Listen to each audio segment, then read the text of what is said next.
We can create table out of the results of SQL query.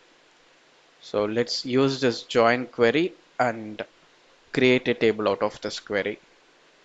So just that we need to have a SQL query, create table, table name,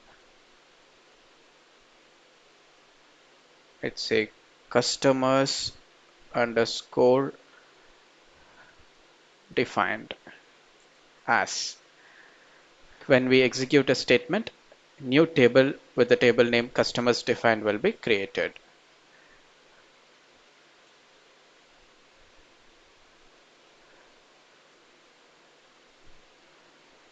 Let's say data equal to context dot execute.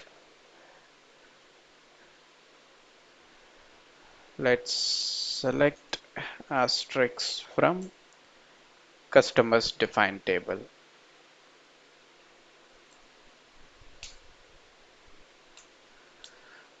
Let's print the data.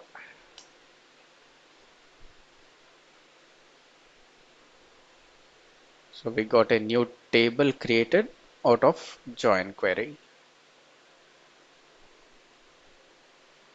And this table can be further used for different operations.